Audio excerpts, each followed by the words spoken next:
This video shows you how to make a traditional fruit crumble. You can choose any suitable fruit which your teacher will discuss further with you.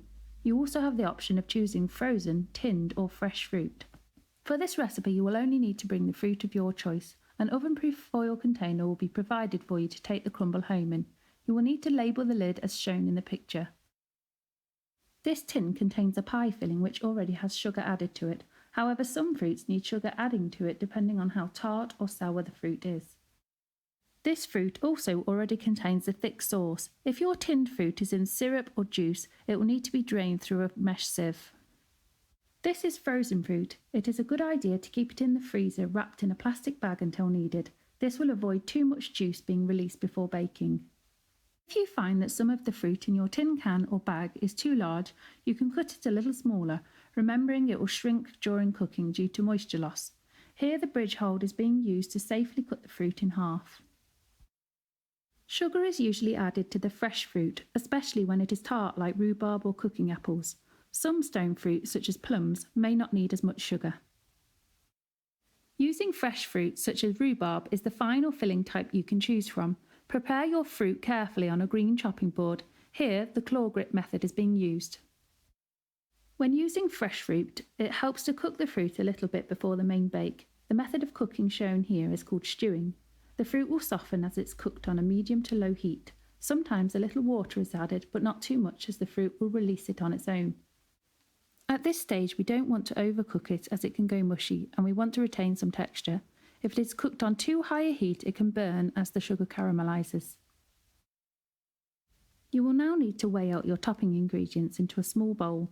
You will need to make sure the bowl is set to grams and 0 when the bowl is placed on top of them. Weigh out 100 grams of flour, adding or removing any as necessary. Now add the flour to a larger bowl and weigh out 50 grams of vegetable fat spread, ensuring accurate weighing again. Add the fat to the flour. Use a table knife to chop it into smaller pieces, coating it with the flour as you do. This will make the next step easier. At this stage, the fat will remain in large lumps mixed in with the flour. You will now need to use your fingertips for the rubbing in method.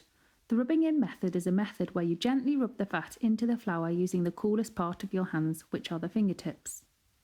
The purpose of this is to coat the flour particles in fat.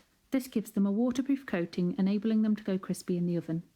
Shake the bowl to see if any large lumps remain and rub these in. You are looking for the texture of fine breadcrumbs, although some people prefer it with a few more lumps left in to change the consistency. This is what happens if you continue to over-rub the mixture after this stage. It clumps together and forms more of a pastry, which isn't desirable for this dish. Being careful to use the flat edge of a table knife, scrape any excess mixture off your messy hands and wash them thoroughly. You can now add an additional choice of topping if you wish. Here, oats are being added. Your teacher will discuss other options with you.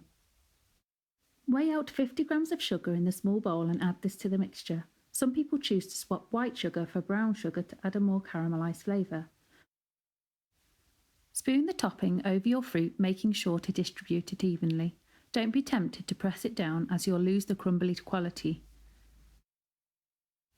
Some fruits work well with other flavours. For the rhubarb crumble, ginger is being added for the topping. Again, you can discuss other options after the video. It is useful to place yours and a partner's crumble on a baking tray. This makes it easier to place them in and out of the oven, making sure to use oven gloves. They should be baked at 180 degrees Celsius or gas mark 4 for about half an hour overall. You may not have time to fully bake them in lesson, but on this occasion they can be finished off at home. The topping should be a golden brown colour and ideally no dark brown or black edges. You can insert a knife into the crumble to check the consistency of the fruit filling. Whilst baking, the fruit will emit juice, which should thicken up and have more of a jam consistency. Enjoy this sweet treat as part of a healthy and balanced diet.